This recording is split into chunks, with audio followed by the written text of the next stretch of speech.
टिरिडी टिरिडी टिरिडी।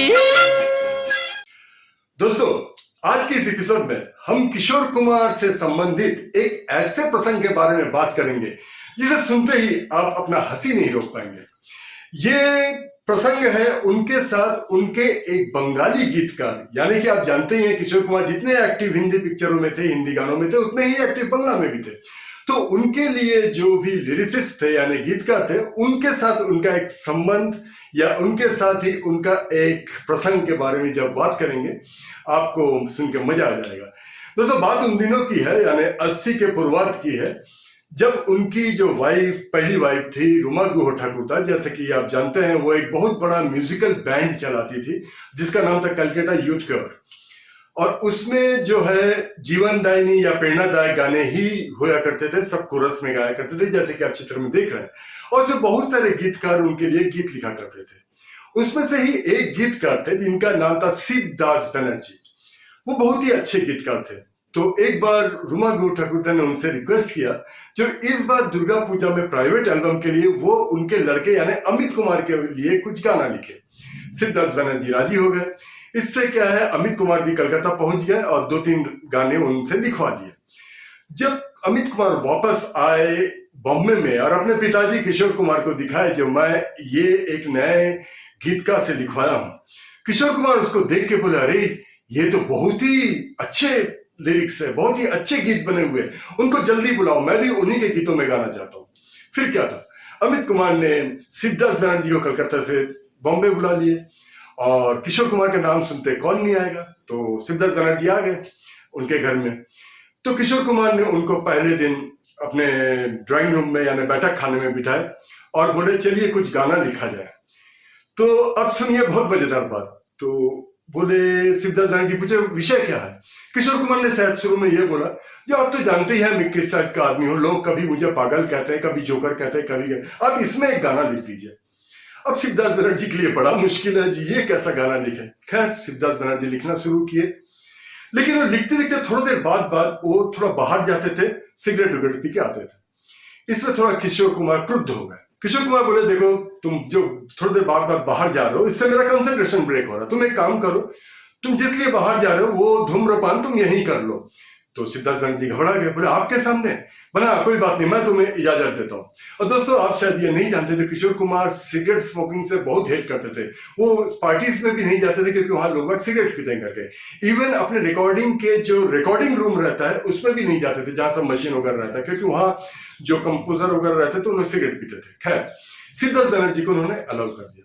फिर सिद्धार्थ बनर्जी पहला गाना उनका कंप्लीट किया, जो लोग मुझे कहते हैं जोकर या क्लाउन। दोस्तों, इसी बीच किशोर कुमार ने बोला, जो तुम थोड़ी देर बाद सिगरेट पी रहे हो, एक सिगरेट पे गाना लिखो।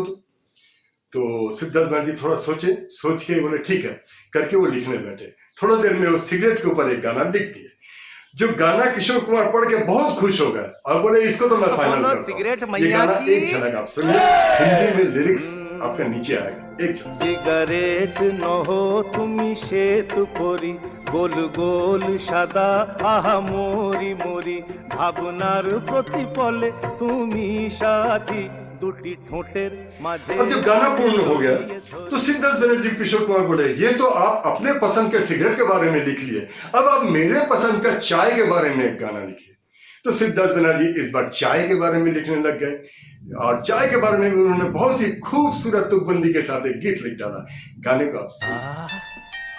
এক কাপ চা মুখে তুলতেই মনে পড়ে যায়, দরজার পাশে দাঁড়াতে এসে ভীরু লজ্জায়, চোখে মুখে হাসি অল্প, কবেকার সেই গল্প মনে পড়ে যায়। उसके बाद 2 एक और प्रसंग दिए जिसपे वो गीत लिखे और आखिर में किशोर कुमार जी ने बोले, जो देखो मुझे तो पूरा दुनिया किशोर कुमार नाम से ही जानती है, पर मैं चाहता हूं जो बंगाली जो समुदाय है वो मुझे पूरा नाम से जाने, तो ऐसा कुछ एक गीत लिखो जिसमें मेरा पूरा नाम और मैं बंगाली हूं ये झलक है। तो उन्होंने फिर पेन उठाए, फिर वहां लिख डाले गाने। ये गाना भी बहुत ही खूबसूरत बना। किशोर कुमार इसको भी फाइनल कर दिया। नाम अमर किशोर कुमार गांगुली। রবি ঠাকুর যে ভাষাতে বলতো কথা তাই বলি, নাম আমার কিশোর কুমার গাঙ্গুলি। दोस्तों इसके बाद किशोर कुमार जी ने उनको जितना भी मेहनताना था उससे थोड़ा अधिक ही देके उनको रवाना किए और उनसे वादा ले लिए जो अगले साल आपको फिर आना पड़ेगा, हम लोग फिर से गाना लिखेंगे। खैर अगले साल जो था 1984, उस ईयर में शिवदास बनर्जी अस्वस्थ थे, वो नहीं आ पाए। अगले 2-3 साल तक वो नहीं आ पाए। उसके बाद 87 में किशोर कुमार जी को पता चला जो Shivdas Banerjee is again active, यानी वो फिर से कार्यशील हो गए, तो उनको फिर से बुलाए। तो फिर से शिवदास बनर्जी आए। आने के बाद किशोर कुमार के घर के सामने ही एक होटल में रुके और वहां से फोन किया जो मैं आ गया हूं। किशोर कुमार बोले कहाँ ठहरे हो? बोले मेरे आपके घर के सामने। तो उन्होंने तुरंत अपना नौकर को भेजा और उनको अपने घर में बुला लिया।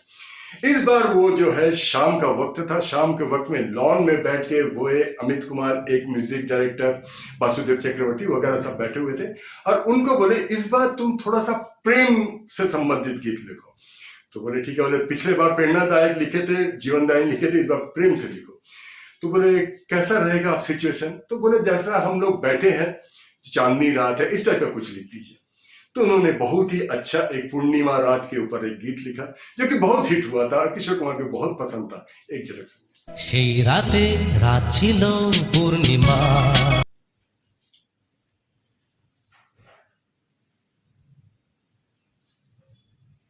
दोस्तों उसके बाद किशोर कुमार ने अचानक उनको याद आया, वो शिवदास बनर्जी को बोले देखो मैं एक हिंदी फिल्म बना रहा हूं अजनबी नाम से, उसके गाने लगभग तैयार है, मैं आपको एक गाना सुना रहा हूं हिंदी में, इसका बस यही ट्यून रहेगा, मेरा ही ट्यून है, इसको आप बांग्ला में कर दीजिए। हिंदी में वो गीत था जाने कहां से आए, कब जीवन में फूल खिलाए। दोस्तों हिंदी का जो ये गीत था अजनबी पिक्चर, वो तो रिलीज नहीं हो पाया, कारण तो आप जानते ही होंगे, लेकिन इसके ऊपर भी शिवदास बनर्जी ने बहुत ही खूबसूरत गीत लिख डाला। इसका मैं आपको लिरिक्स नहीं बताऊंगा क्योंकि वो आपने हिंदी सुनी लिया। प्रेम बड़ो मधु। दोस्तों अभी शाम से रात हो चली थी। अब इतने में लीना चंद्रवाकर जी भी वहां आ गई, आके बोली आप लोग के खाने का मैंने बंदोबस्त कर दिया है। किशोर कुमार ने उनके तरफ देखा, देख के बोले लीना जी बैठिए। बैठ के फिर उसका शिवदास बनर्जी से बोला आप लीना जी के बारे में भी एक गीत लिखिए। तो उसके बाद मना कैसे करते, उन्होंने धीरे से हंसते हुए बोले किशोर दा क्या आप मुझे मशीन समझें? कभी चाय पे लिखने बोल रहे हैं, कभी आप सिगरेट पे लिखने बोल रहे हैं, कभी आप अपने आप पे लिखने बोल रहे हैं, कभी आपके पत्नी पे लिखने बोल रहे हैं, मैं कहाँ जाऊं? तो किशोर कुमार बोले नहीं आप लिखते ही इतने अच्छे हैं, इसलिए मैं आपसे एक के बाद एक फरमाइश किए जा रहा हूँ, आप मेरे और लीना जी के बारे में एक गीत लिखिए। फिर उन्होंने बहुत एक खूबसूरत एक गीत लिखा, वो भी किशोर कुमार जी को बहुत पसंद आया, उसको भी किशोर कुमार जी ने गाया। আমি দুঃখকে সুর ভেবে বইতে পারি যদি তুমি পাশে থাকো,